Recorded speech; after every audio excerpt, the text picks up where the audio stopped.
We complain about problems, but those who don't have problems look for problems. Welcome to this episode. We're going to page 15 of PMP of 2003, November 3 to 5.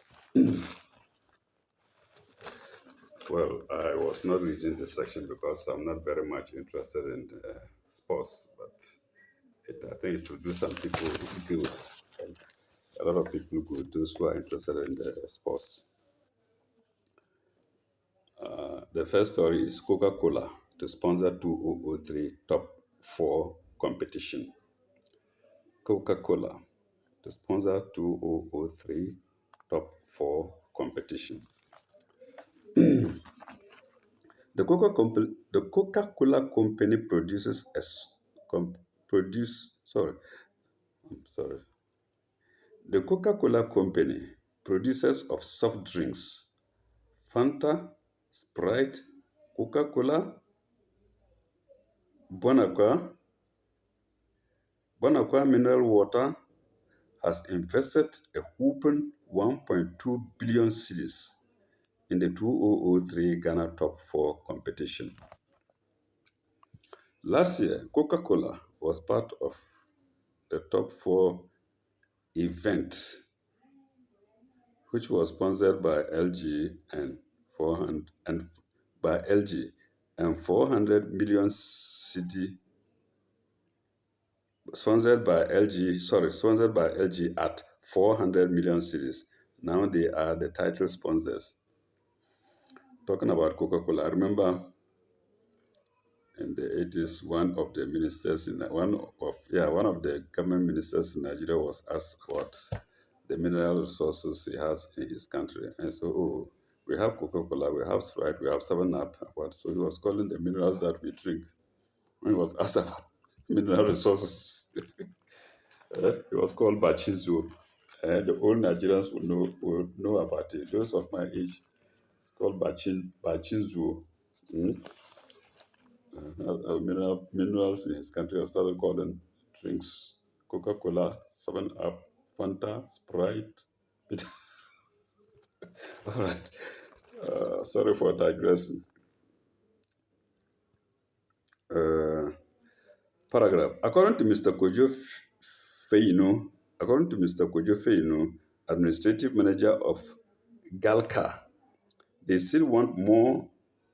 They still want more, and their doors are open for others to take part in the competition as co-sponsors. Some other companies like Space Phone have indicated interest in transport, hotel, and communication. Meanwhile, TV3, Joy FM, Peace FM, and Happy FM have shown their interest in the event and have been offered the title as school media partners in the Coca-Cola Top 4 competitions.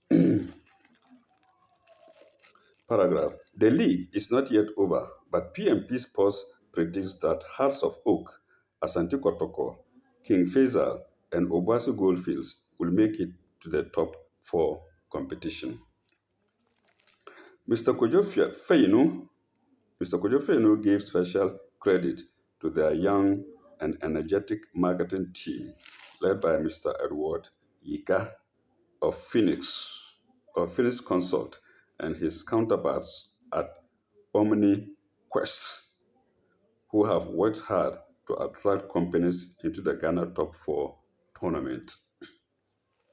Meanwhile, the Ghana League Clubs Association, GALCA, Ghana League Club, Clubs Association, is working very hard to repeat some clauses in the GFA Constitution, Ghana Football Authority GFA, in the GFA Constitution, with special regards to the Professional League Board.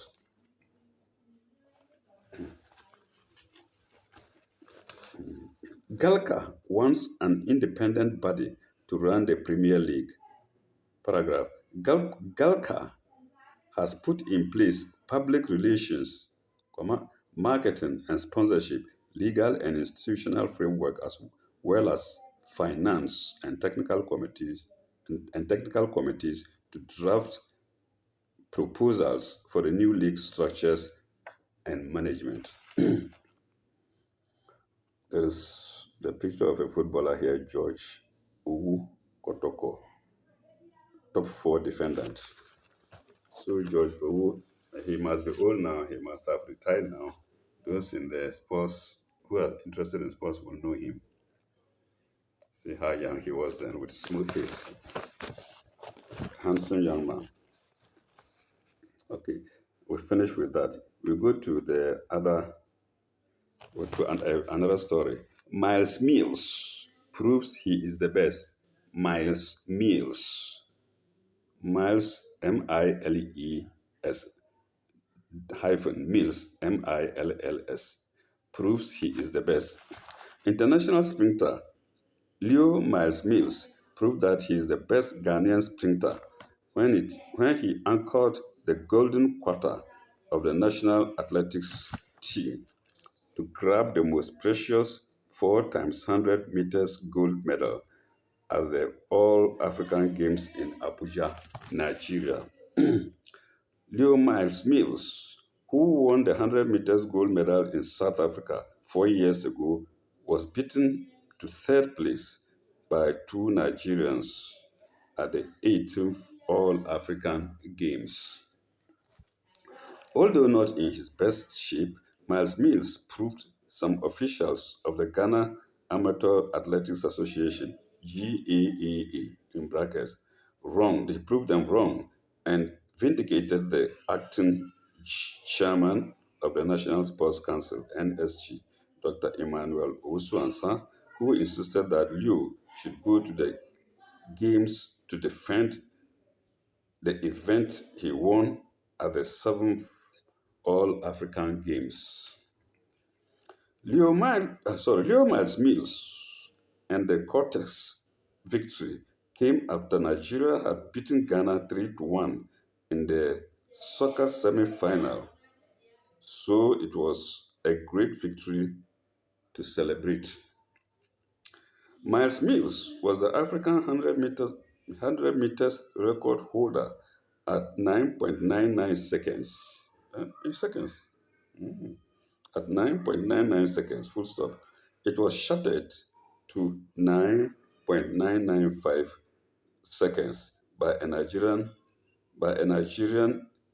Aliu Deji, the 2002 Commonwealth silver medalist and IAAF World Cup winner, Imodolu Uchenna.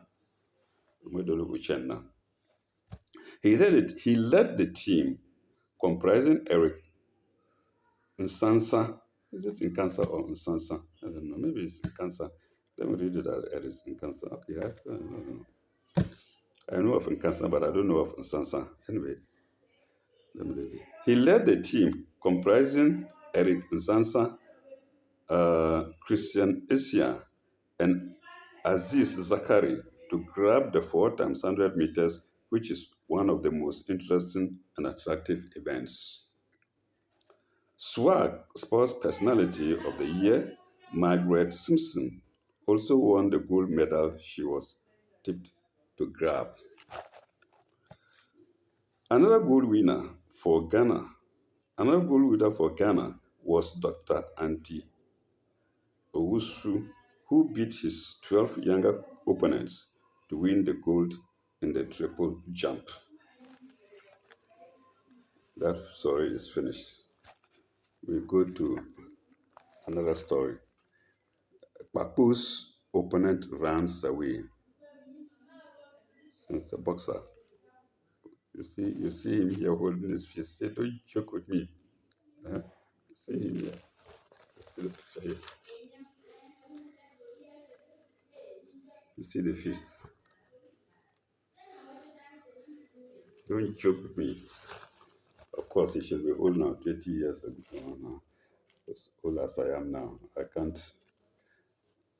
A small boy can easily floor me. But who dare him 20, 30 years ago. Okay.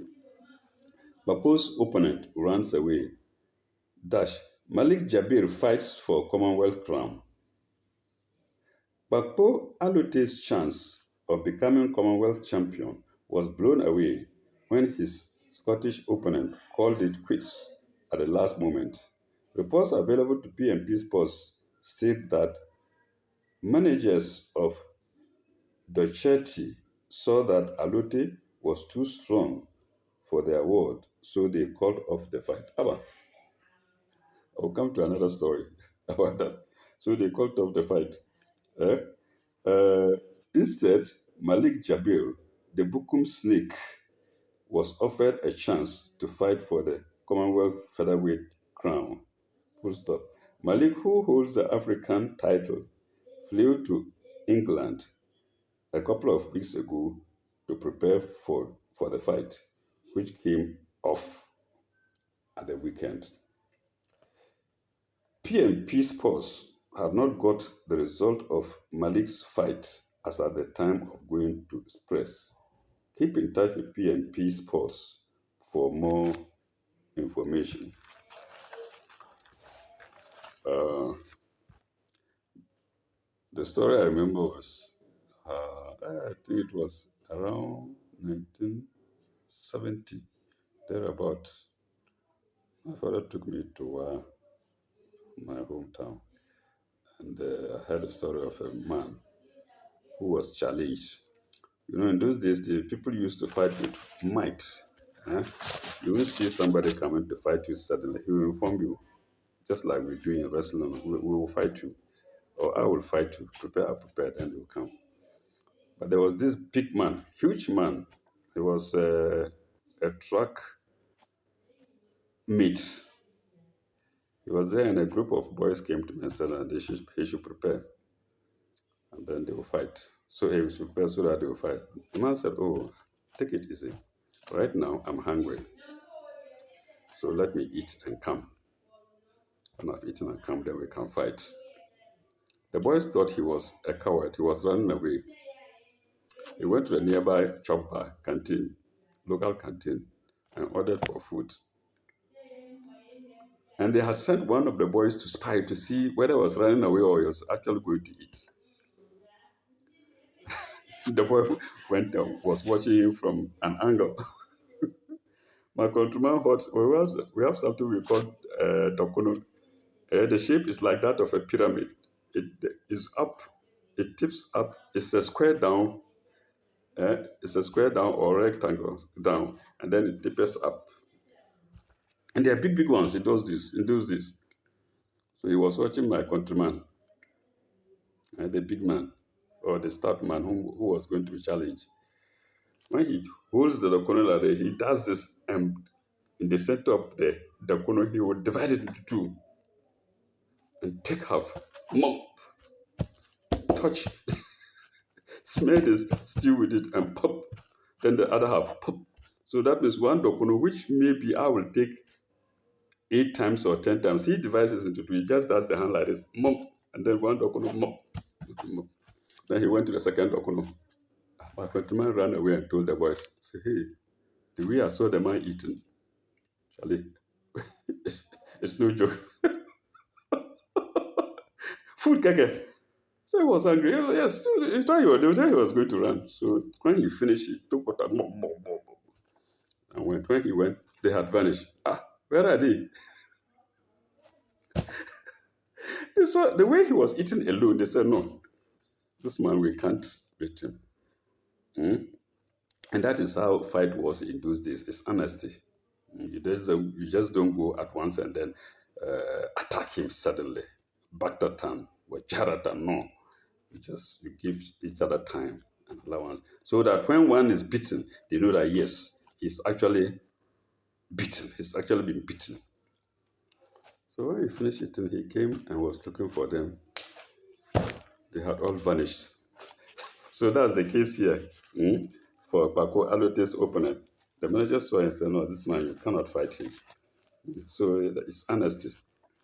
It's not these days where people will go and hold clubs. You are going to fight, you go and hold club, go and hold, and then go. No, no, no, no. Do physical fight physically and inform your opponent. Let him know. Let everybody knows that when you beat him, you've beaten him. Okay, we go to the last story. Ignatius Gesa Dash, the flying man. Ghanaian long jumper climbed into the record books of African athletics when he leaped a distance of 8.30 meters to set a new African game long to set the new to set a new African game long jump record and also establish himself as a hero for international sports. Gesa broke the record twice at 8th All African Games with his first jump of 8.28 meters and last jump of 8.30 meters. The record stood at 8.26 meters in the name of Nigeria's Yusuf Ali. Before the games in Abuja, he knew nobody could jump further than him. Gesa was fourth at the World Athletics Championship and placed third in another meeting of world stars. He knew he was the best African jumper, and with that motivation, he went and defended all his opponents to make Ghana proud. With his record-breaking feat, Gesa is in strong contention for the SWAG Award. PMP Sports wishes him all the best. I think that's all we have for that page, for that PMP.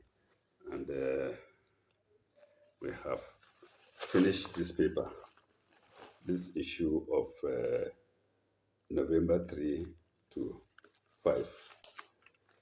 We will go to another paper in our next episode. I don't really know whether we should go to the Quran or not.